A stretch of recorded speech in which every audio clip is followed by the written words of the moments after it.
Everything changed in a matter of seconds. The moment the Las Vegas Raiders decided to pull the plug on their recent era, they didn't just crack a window to let in some fresh air. They completely shattered the glass, they tore down the walls, and they detonated the very foundation of the franchise.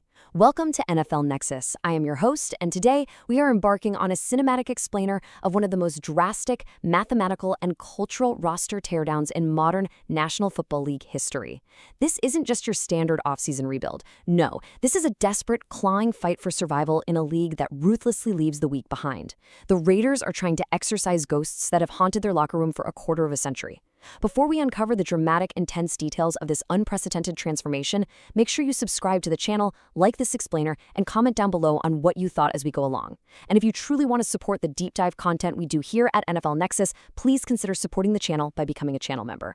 Seriously, you won't want to miss a single second of this, because the sheer scale of the Las Vegas Raiders' organizational overhaul is absolutely staggering. All right, let's dive into this by laying out a quick roadmap for this explainer. We're going to cover 1. A historic roster overhaul, 2. The quarterback showdown, 3. A no distractions philosophy, and 4. Key fringe roster moves. Section 1. A historic roster overhaul, escaping the NFL's cellar. To truly appreciate where the Las Vegas Raiders are going right now, we first have to establish the staggering dysfunction of their recent past. You literally cannot fix a massive problem until you acknowledge the sheer depth of the rot. Look at this number, 2. Just let that sink in for a moment. 2. That represents the total playoff appearances for the Raiders in the last 23 years. In a league that is specifically engineered for parity, a league where worst-to-first turnarounds happen literally every single season, it is almost mathematically impossible to be this consistently poor. Nearly a quarter of a century has passed. Think about the agonizing gravity of that timeline. Entire generations of fans have grown up staring at the iconic silver and black, wearing the jerseys, packing the stadiums, and never actually knowing what it feels like to be a sustained, terrifying threat in January. 2 playoff berths in 2.5 decades is a glaring historical indictment of past regimes. It is this heavy, suffocating shadow that hangs over the current rebuild. Every single player walking into that building has to feel the immense weight of those 23 years pressing down on them, demanding an answer. And it culminated in this: 3, the number of games they won last season. 3 wins, a complete, total bottoming out that led to the unceremonious firing of head coach Pete Carroll after just 1 single year. Think about the tension, the creeping toxicity, and the sheer agonizing desperation that completely takes over a professional locker room when you can only manage 3 victories in a grueling, physically punishing 17-game schedule. The flights home are dead silent, the film room transforms into an interrogation chamber, the breaking point had finally been reached. The experiment had failed on a catastrophic, franchise-altering level. Ownership looked at the smoldering wreckage of a 3-win season and realized that applying a fresh coat of paint was no longer a viable option. The foundation was fundamentally cracked. The house had to be condemned, completely bulldozed, and cleared away before anyone could even think about laying a single new brick. Which brings us to the whiplash, meaning new head coach Clint Kubiak is shockingly their 6th coach in the last 5 years alone. 6 men standing at the podium, 6 different, massive, encyclopedic playbooks to learn, 6 entirely different philosophies, sets of rules and expectations for these players to somehow memorize in just 60 months. That level of relentless, dizzying instability completely destroys the development of young talent. It ruins a player's mindset before they even step onto the grass. It breeds this deep, infectious cynicism among the veterans who have barely survived the constant turnover. You simply cannot build a winning culture when the architect changes every single season. When Clint Kubiak walked into that building in Nevada, he wasn't just inheriting a bad football team, he was inheriting a traumatized locker room, absolutely desperate for a steady hand, a singular vision, and above all else, consistency. So, to fix this toxic cycle, General Manager John Spytek and Clint Kubiak chose the nuclear option. They tore it down to the absolute studs. They currently have a massive, practically unprecedented 30 rookies on the training camp roster. 30! That is a wild statistical anomaly in the National Football League.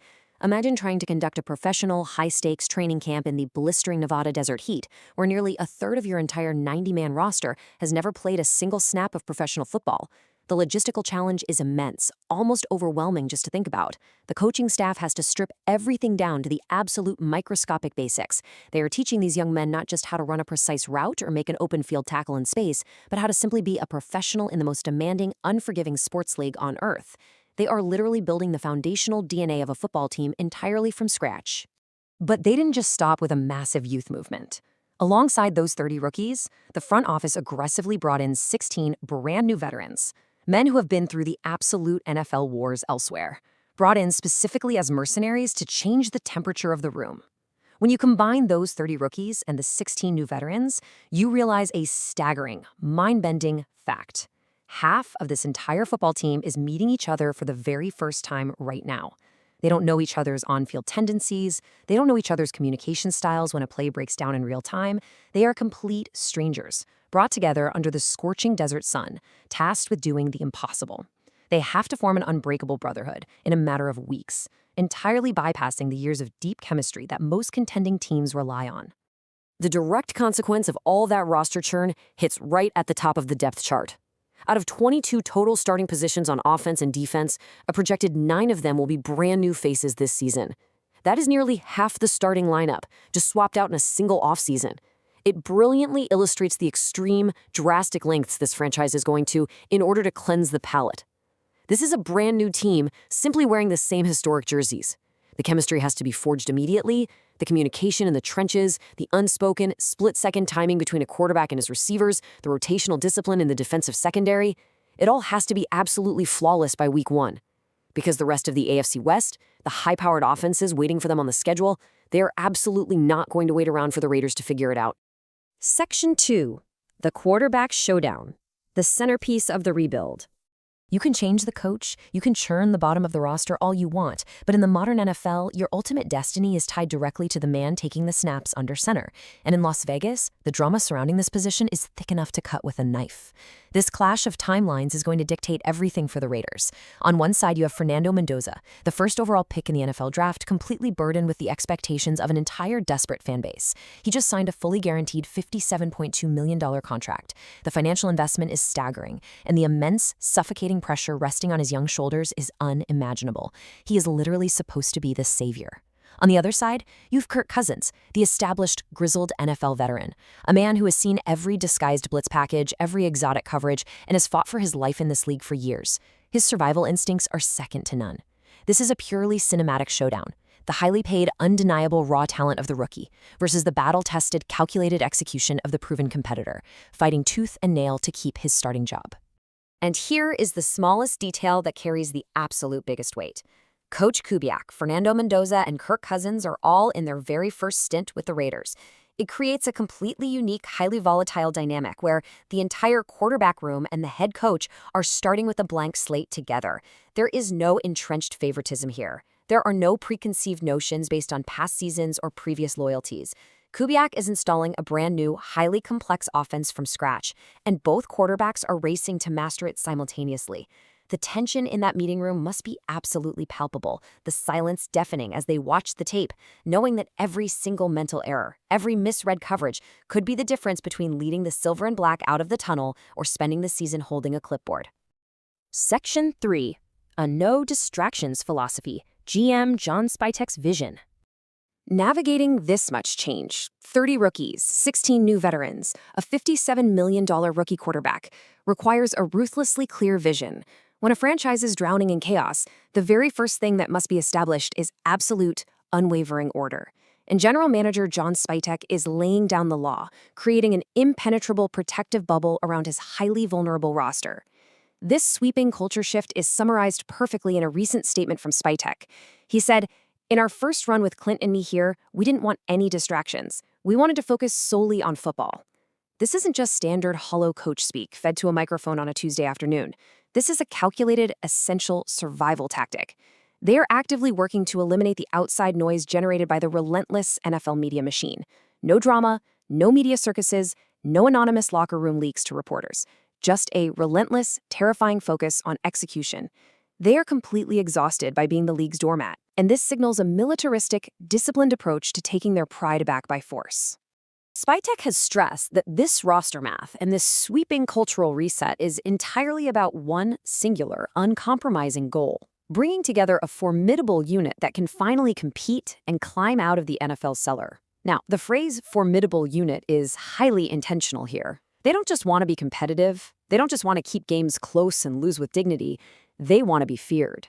They want opponents to dread looking at the calendar and seeing a trip to Las Vegas scheduled. They want to restore that intimidating, punishing aura that used to define the Raiders franchise for decades. But getting there, actually achieving that level of dominance, requires painstaking, microscopic attention to the absolute fringes of the roster where championships are quietly built. Section 4. Key Fringe Roster Moves. Finalizing the training camp roster. To achieve that formidable unit, we have to dive into the granular, under-the-radar transactions happening right now. The moves that don't make the front page of the newspaper, the transactions that fly completely beneath the radar on social media, but absolutely dictate who wins the brutal war of attrition on a cold Sunday in December. Because as anyone who heavily studies the inner workings of the NFL knows, the difference between a championship roster and a cellar dweller is almost always found in the unseen battles among the 45th through 53rd man on the final depth chart. The front office is furiously swapping out fringe pieces to find the absolute perfect fit for Kubiak's highly specific system. Look at the smallest details taking place behind the scenes. They sign linebacker Buddy Johnson, wide receiver Devin Tompkins, and defensive end Patrick Johnson. At the exact same time, they coldly waive wide receiver Jonathan Brady, linebacker Chris Thomas, and defensive tackle Lockie Tassi. This is the brutal, unforgiving reality of an NFL training camp. Every single day is an audition for your livelihood. The front office is continuously churning the bottom of this roster, searching for any minor, microscopic advantage, proving that absolutely nobody's job is safe. It is a psychological pressure cooker, explicitly designed to expose weakness and reward only those who can endure the grind. But beyond the constant, brutal churn of the waiver wire, they are also meticulously evaluating their existing talent. It's not just about the new faces arriving in the building. It's about identifying and securing the few foundational pieces they actually believe in. You need to keep a very close eye on wide receiver Trey Tucker. He is entering camp as a primary, heavily watched candidate for a lucrative contract extension. Amidst all the teardown, all the cuts, and the massive uncertainty, Tucker represents the critical building blocks of tomorrow. He is the exact standard they want to set for this new era. Handing him a massive payday right now would send a clear, undeniable signal to the rest of the locker room. If you buy into Kubiak's system, you put your head down, and you survive this grueling rebuild, you will be deeply rewarded. So we are left staring at the ultimate question. With 30 rookies trying to learn the punishing ropes of the professional game, 16 new veterans trying to forge an unbreakable bond in a matter of weeks, a $57.2 million rookie quarterback battling a savvy, grizzled veteran, and a front office ruthlessly churning the bottom of the roster to find absolute perfection, will this unprecedented turnover finally pull the Raiders out of the NFL cellar? The pieces are officially on the board. The no distractions philosophy is set in stone, but the margin for error is absolute zero. The stakes have literally never been higher for the silver and black. Thank you for joining me on this cinematic explainer on NFL Nexus. If you found this deep dive insightful, please remember to subscribe to the channel, like this explainer, and comment down below on what you thought about the Raiders' chances this season. And if you want to take it a step further, please support the channel by becoming a channel member. Until next time, keep your eyes on the gridiron.